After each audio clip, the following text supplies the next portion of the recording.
Smart et responsable vous est présenté par DNCA, maison d'épargne et de valeur.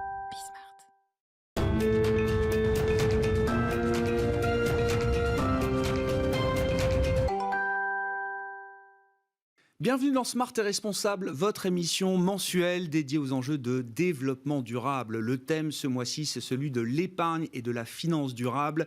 Comment flécher au mieux l'épargne des Français vers des investissements à la fois plus productifs pour financer l'économie réelle et plus positifs pour la planète. C'est donc le sujet de ce mois-ci avec deux invités en plateau que je vais vous présenter dans un instant. Deux invités, effectivement, alors chacun dans des fonctions différentes au sein de cet écosystème qui vise à renforcer la finance durable aujourd'hui. Pascale Bossan est avec nous, fondatrice de Bossan Conseil. Pascale, bonjour et bienvenue. Bonjour.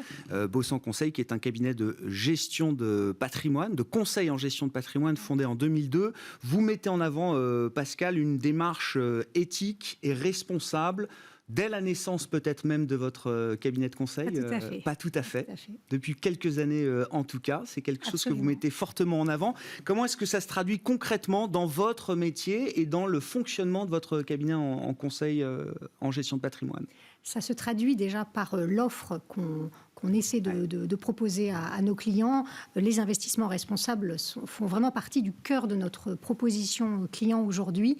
Je suis très attachée à ces sujets depuis de nombreuses années et j'ai le privilège de faire partie du comité du label ISR. Bien sûr.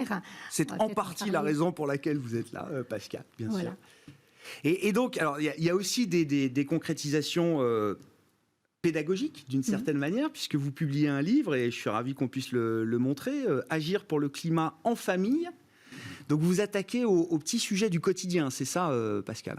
Oui, c'est vrai que de manière générale, je suis très attachée à la cohérence qu'on peut avoir. D'abord, dans son business, finalement, c'est très bien de proposer des investissements responsables, mais est-ce que dans l'entreprise, on a une cohérence ? Et est-ce que chez soi, jusqu'à chez soi, Ouais. on a une cohérence ? Et qu'est-ce qu'on peut faire en pratique ? Moi, je suis très attachée au Made in France, à l'éco-conception, et donc j'aime beaucoup partager ces sujets. Je donne tous mes droits d'auteur à une association pour ce nouveau livre, et bien sûr, il y a un chapitre qui est consacré à l'épargne. Ouais, mais un chapitre, c'est pas suffisant. Il faudrait Mais- un livre mais sur, sur l'épargne. Peut-être qu'il y en aura. Ouais, c'est ça.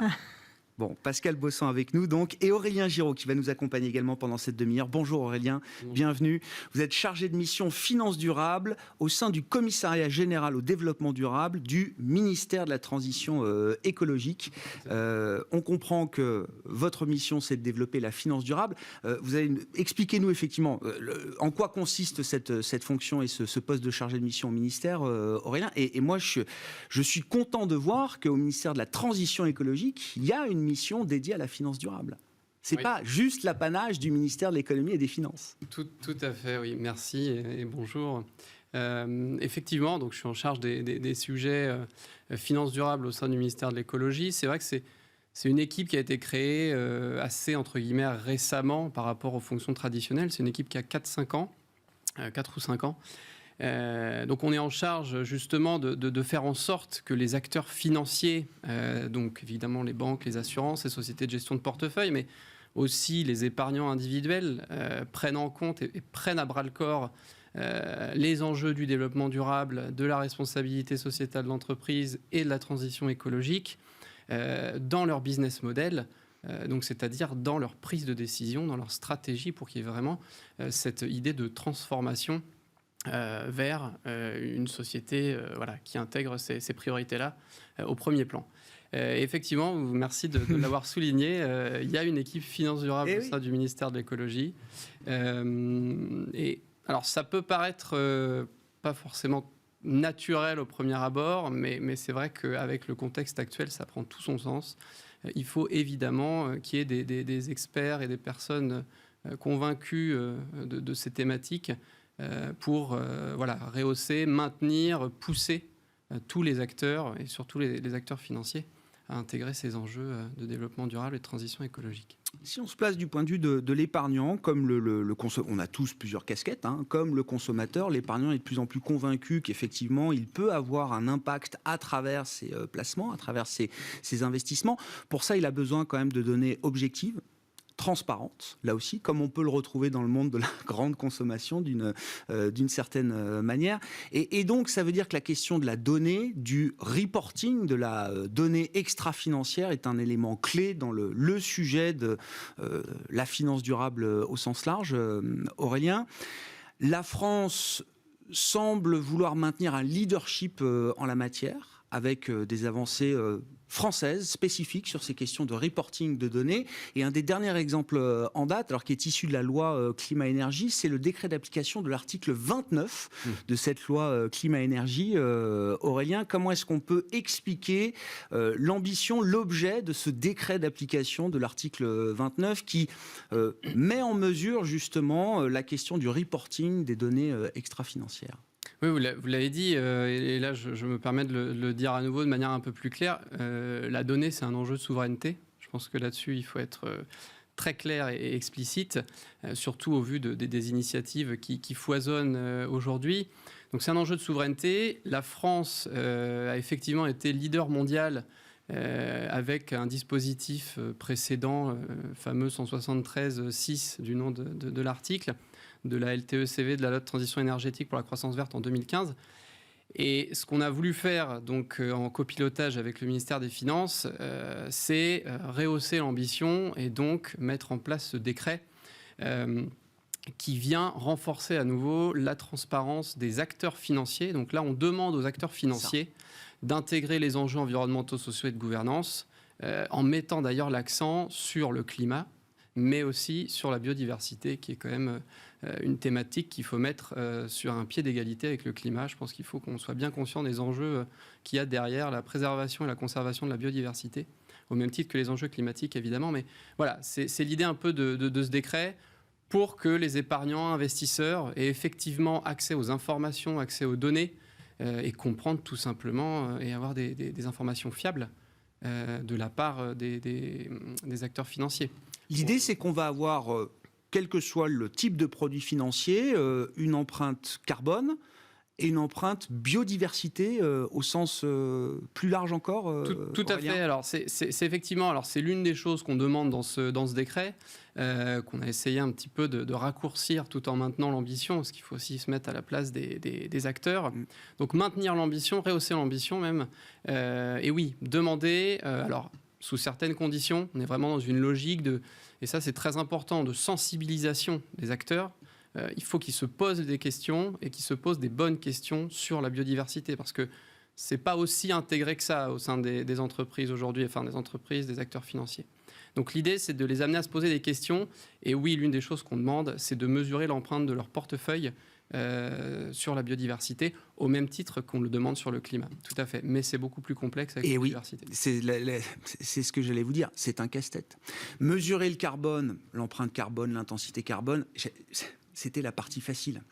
C'est un peu ce qu'on comprend aujourd'hui, et on a vu les derniers rapports du GIEC, la COP26 évidemment, qui mettent de plus en plus l'accent sur la biodiversité en disant le carbone, c'était la première étape. Il faut regarder bien au-delà aujourd'hui. Et là, on touche quand même à des données qui sont quand même d'une complexité à rapporter, parce que les acteurs financiers, les investisseurs, ces données-là, il faut qu'ils aillent les chercher du côté des entreprises. Oui, exactement. Et donc, on a d'un côté, on demande deux choses. C'est un peu, c'est vrai que c'est vu comme une mesure assez complexe et compliquée, parce qu'on demande une empreinte, donc une donnée statique, qu'on a déjà bien du mal à calculer. Mais nous, ce qu'on veut faire à travers le décret, c'est de faire émerger les bonnes pratiques. Il n'est pas question de standardiser pour le moment. Je dis bien pour le moment, mais laisser 2, 3, 4 ans aux acteurs pour faire émerger les bonnes pratiques. On a des outils, il y a des solutions qui sont en train d'émerger pour mesurer l'empreinte carbone et biodiversité d'un portefeuille. Biodiversité surtout dans ce cas-là. Donc, on demande une empreinte statique, mais on demande aussi un alignement du portefeuille avec les objectifs de long terme de la biodiversité. Donc là, on a une dimension dynamique donc dans le temps qui s'inscrit et qui effectivement rend le défi très grand, un défi de taille.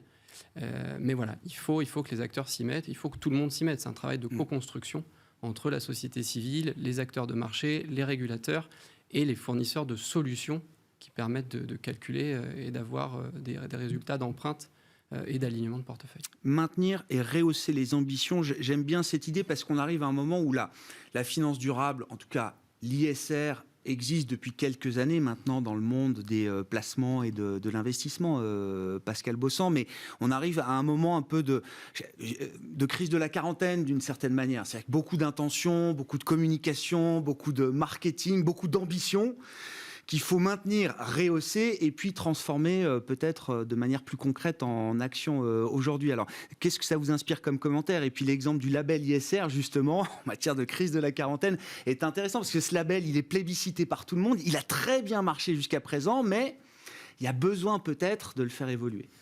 Oui, c'est vrai que le label est un succès. Il y a plusieurs centaines de fonds labellisés, presque 900. Il y a quelques années, lorsqu'on cherchait un fonds labellisé, un épargnant particulier avait du mal à trouver des fonds labellisés responsables. Aujourd'hui, c'est un peu l'inverse, c'est-à-dire qu'on a trop de choix. Et la difficulté qu'on a, c'est finalement de s'y retrouver et d'effectuer une sélection dans ce choix un peu foisonnant que l'on a. Donc la volonté du gouvernement est de moderniser ce label et d'essayer de le transformer. Donc c'est pour ça qu'il y a une nouvelle gouvernance. J'ai le privilège de faire partie des 12 personnalités sélectionnées dans ce nouveau comité, dans ce comité renouvelé du label ISR. Pour l'anecdote, on a des rendez-vous fixés jusqu'en début 2023. Donc on a un agenda une feuille de route déjà, bien calée, bien effectivement bien enclenché. Je trouve que c'est tout à fait positif. Et il y a une volonté d'écouter l'épargnant, par l'intermédiaire, par exemple, que je représente, pour essayer d'apporter plus, finalement, que ce qu'il existait aujourd'hui. Donc, en l'occurrence, peut-être un peu plus de sélectivité.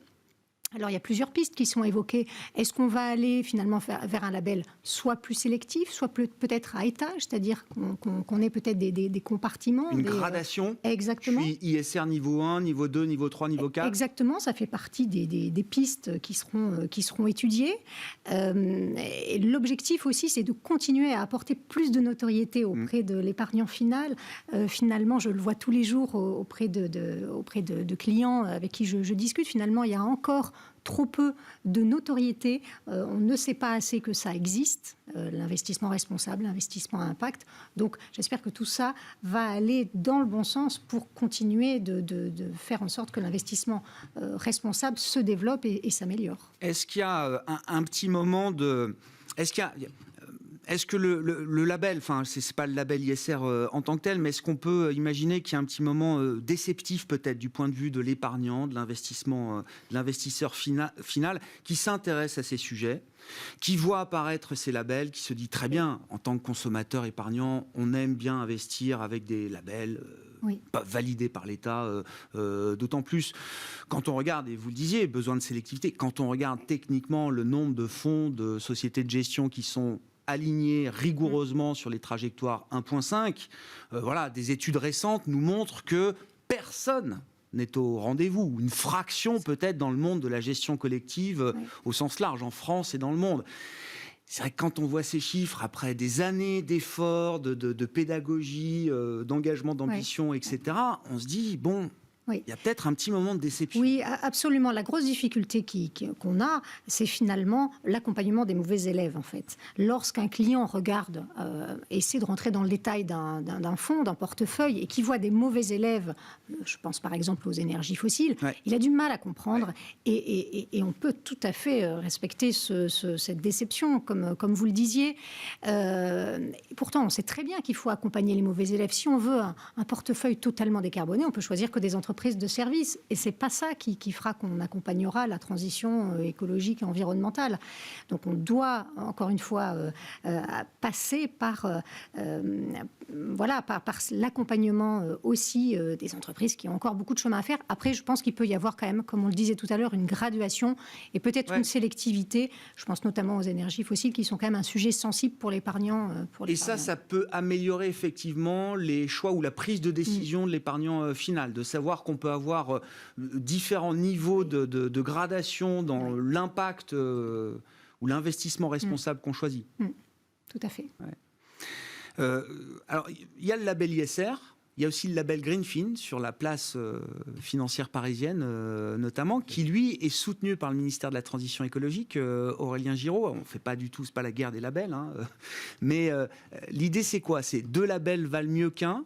Moi, je sais que les gérants qui bénéficient, qui ont obtenu le label Greenfin, sont, comme ils sont très contents d'afficher le label ISR, ils sont généralement très fiers de pouvoir afficher également ce label Greenfin, dont ils me disent qu'il est plus exigeant, en tout cas différent du label ISR. Oui, alors il est soutenu, mais il est effectivement propriété et piloté par le ministère de la Transition écologique, ce label.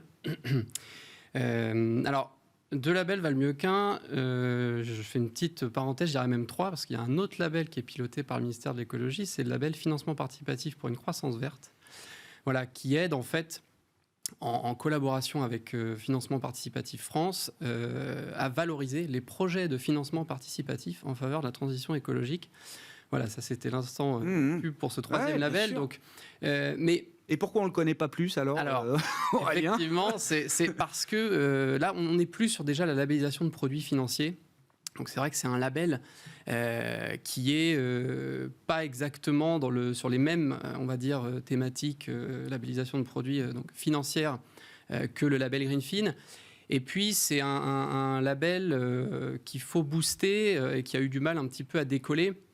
Voilà, parce que pour plusieurs raisons. Il y a un manque de communication, peut-être un manque aussi de pédagogie par rapport à ce que fait ce label et comment il peut aider l'épargnant individuel à financer de la transition écologique, des projets de transition écologique à son niveau. Et puis d'autres raisons, c'est pour ça qu'on est... voilà, je me suis permis cette petite incise parce que je pense que c'est aussi important de parler de celui-ci. Mais pour en revenir à 2 labels valent mieux qu'un et à Greenfin, je pense qu'il faut bien avoir en tête que ce sont 2 labels qui ont effectivement une ambition différente, mais qui ont aussi un objectif différent. D'un côté, vous avez un label ISR qui est sur la transparence. Donc, dites-moi ce que vous faites. De l'autre côté, on a un label Greenfin qui est vraiment sur la performance environnementale du fonds qui va être labellisé. Et c'est pour ça qu'il est... Évidemment, on entend des critiques, c'est un label de niche, c'est trop restrictif. Bon, et ça, c'est des critiques qu'on entend et qu'on discute en interne, mais... C'est pour ça qu'il est aussi plébiscité aujourd'hui par les gérants d'actifs, parce que c'est un label qui est, entre guillemets, très exigeant, pour lequel il y a un cahier des charges sur la performance environnementale, donc avec toutes les exclusions que vous pouvez imaginer, et puis des conditions d'éligibilité, qui est voilà, très exigeant sur le point de vue de la performance environnementale. Donc, je dirais, à ce stade, oui, 2 labels valent mieux qu'un, parce qu'on est sur des objectifs, des missions et des ambitions bien distinctes. Et c'est un label qui, lui aussi, a vocation à évoluer en fonction de l'environnement réglementaire, en fonction des choix politiques aussi qui vont pouvoir être faits dans les prochains mois ou les prochaines années, Aurélien? Alors, c'est comme toute démarche et initiative qu'on met en place, il faut évidemment que ça ait vocation, au moins dans notre esprit, à ne pas rester, à ne pas stagner et à ne pas se reposer sur ses lauriers.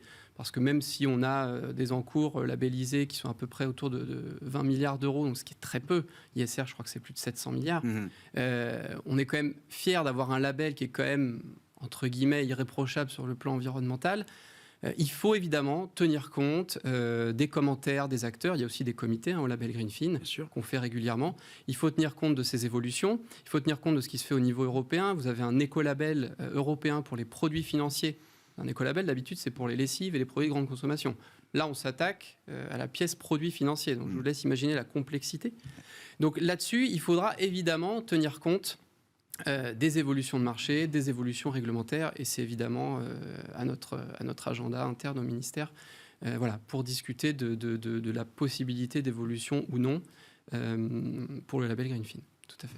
Est-ce que tous ces labels, Pascal Bossan, oui, amènent encore une fois de la clarté, de la transparence, facilitent les prises de décision? On voit, c'est pas évident à comprendre. Et encore une fois, moi, je veux qu'on se place du point de vue de l'épargnant final, parce qu'il y a un stock d'épargne, plus l'épargne Covid accumulée, qui sont une mine d'or, hein, d'une certaine manière, pour l'enjeu de la finance durable. Il faut que les choses soient simples, transparentes, et en même temps, il ne faut pas qu'elle dénature justement les objectifs et le cap qu'on cherche à atteindre. Oui, bien sûr. C'est vrai que de manière générale, les labels permettent quand même une certaine lisibilité je dirais, ça permet de flécher les choses.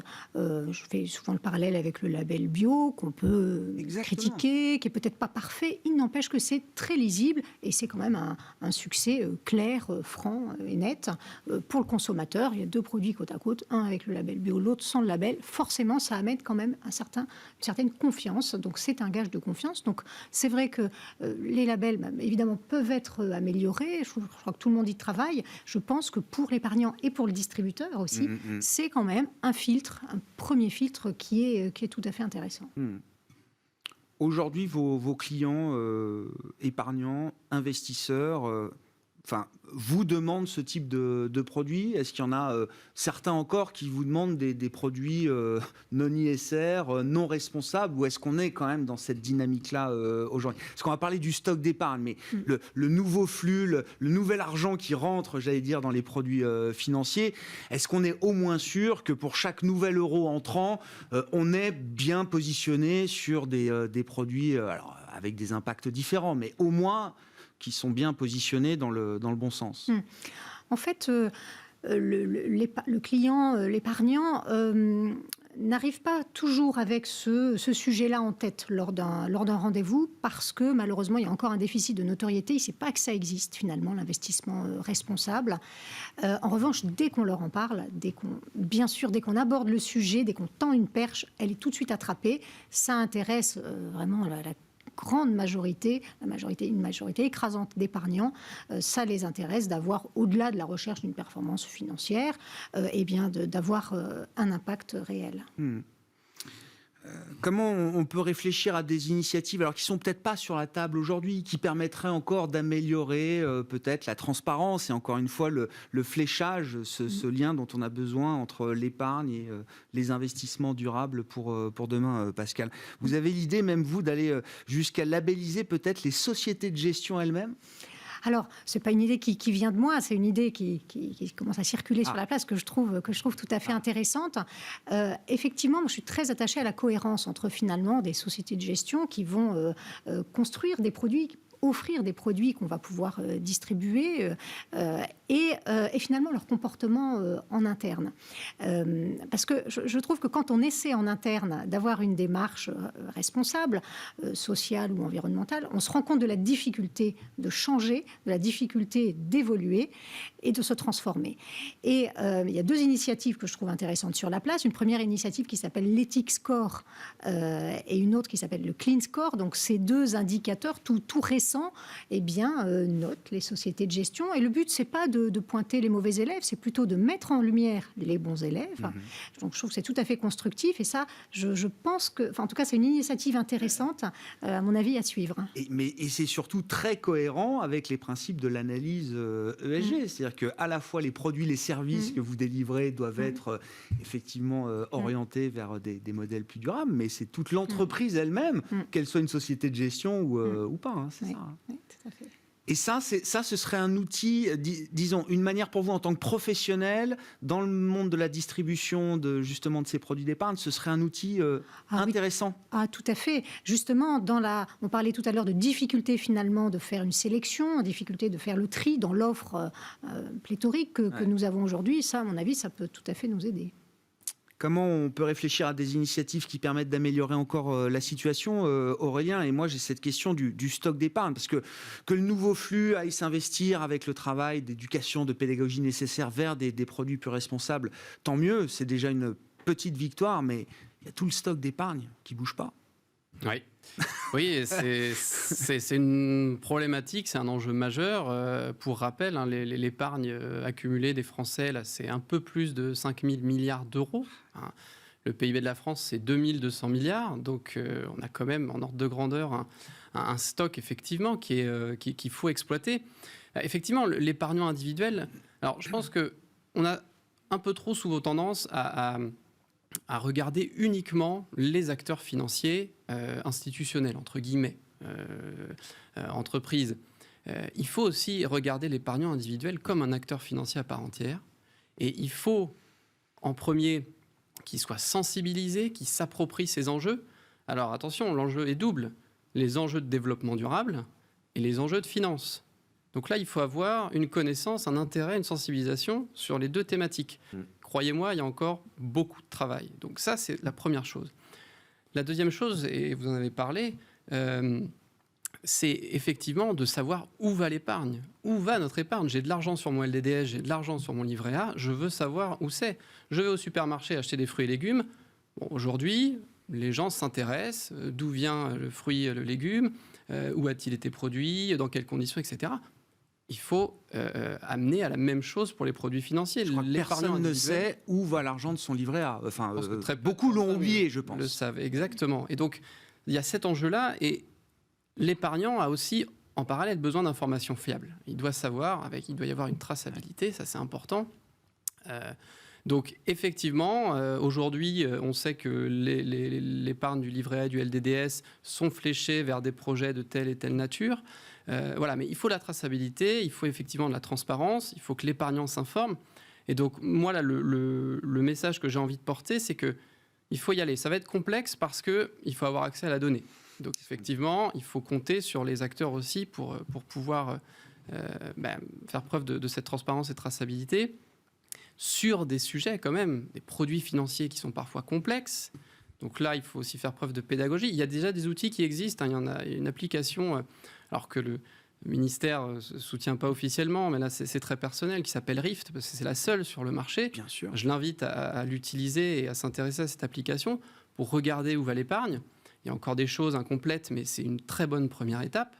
Et puis, surtout, allez, je dis aux épargnants individuels, allez challenger votre conseiller bancaire, votre conseiller financier, demandez-lui des informations, exigez justement ces informations, d'où elles viennent, et surtout faites un suivi par rapport à la fiabilité et à la traçabilité de votre épargne. Et je parle de l'épargne, évidemment, livret A, LDDS, on pourrait très bien parler de l'assurance vie, qui est 1900 milliards d'euros aujourd'hui, donc à peu près 2000 milliards. Donc voilà, il faut que l'épargnant individuel aussi prenne ses responsabilités et aille exiger de la part de ses interlocuteurs des informations.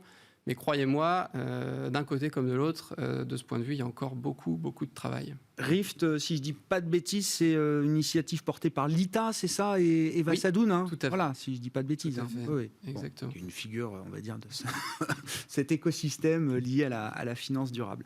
Merci beaucoup à vous deux, en tout cas, pour cette discussion. On a pu esquisser quelques points, peut-être, qui permettront d'améliorer le fléchage de cette épargne vers une finance durable, productive pour l'économie réelle et positive pour la planète. Aurélien Giraud était avec nous en plateau, chargé de mission finance durable au sein du ministère de la Transition écologique, et Pascale Bossan. Je rappelle votre livre, Pascale, enfin, ça c'est l'à côté de votre métier, puisque vous êtes fondatrice de Bossan Conseil, qui est un cabinet de conseil en gestion de patrimoine, et vous publiez, Agir pour le climat en famille. 100% des droits d'auteur sont reversés à Little Citizen for Climate aux éditions La Plage. Merci à vous deux, merci d'avoir suivi ce nouveau rendez-vous mensuel Smart et responsable dédié à l'épargne et la finance durable sur Bismart. C'était Smart et Responsable, en partenariat avec DNCA, Maison d'épargne de valeur.